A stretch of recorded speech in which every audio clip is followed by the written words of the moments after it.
When you think about classroom management, what's the first thing that comes to mind? For most of us, it's probably a single teacher standing at the front of the room, somehow expected to keep everything and everyone in perfect order all by themselves. But what if that whole picture is just wrong? Let's dig into what's really going on when a classroom or maybe even an entire school starts to feel out of control. I mean, just look at that phrase. When teachers struggle alone, it just hits you, right?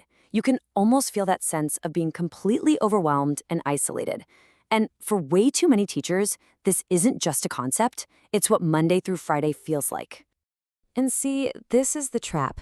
It's the default assumption we all make. We see a classroom that's a bit chaotic, and our first thought is, wow, that teacher really needs to get a handle on things. We make it an individual problem. But what if that's not it at all? What if we're looking in completely the wrong direction for the answer?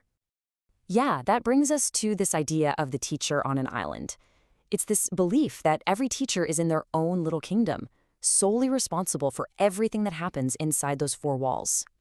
So let's just pause and ask a pretty radical question here. After all the training, all the professional development, all the late nights that a teacher puts in, what if the chaos in their classroom isn't actually their fault? What if it's just a symptom of a much, much bigger problem? And this, right here, is the big shift in thinking. We have to stop seeing this as a teacher problem, the myth, and start seeing it for what it really is, a system problem. The moment you make that switch, a whole new world of solutions opens up. Okay, so if we're saying it's a system problem, what does that even look like? How can you actually tell when the entire school's structure is the thing that's breaking down? Well, it turns out there are some pretty clear red flags. The source material for this explainer points to 5 key signs that tell you the issue goes way beyond just one teacher in one classroom. All right, let's break these down. First, no shared culture. That means what's expected in one classroom is totally different from the room next door.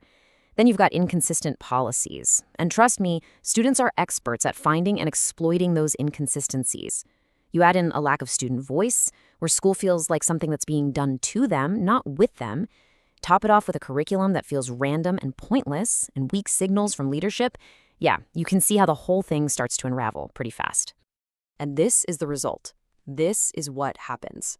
In that kind of environment, even the best, most dedicated teachers are going to burn out. It's like they're trying to stop a flood with a paper cup. The systemic issues are just too much to fight alone. But here's the good news. It is not a hopeless situation. Far from it. There's actually one really powerful, game-changing idea that can start to turn this whole ship around. So what is it? After all that, what's the one thing that can actually cut through the noise and make a real difference? The answer, believe it or not, is pretty simple, but the impact is huge. Consistent, school-wide, routines. And the key words there are school-wide, not just one teacher's good idea. We're talking about the entire building operating from the same playbook. So what does that look like in the real world? Well, it could be that every single class, from gym to history, starts with the exact same 2-minute routine.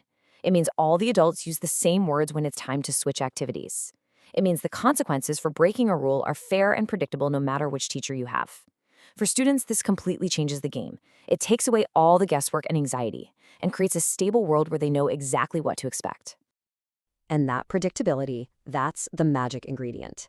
That is what lets a school transform itself from a state of constant chaos to one of calm.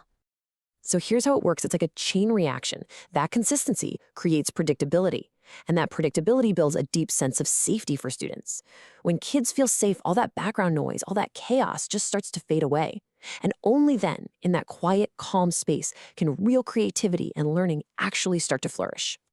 Think about it. When teachers aren't spending every ounce of their energy just managing the room, they can finally do what they're there to do, teach.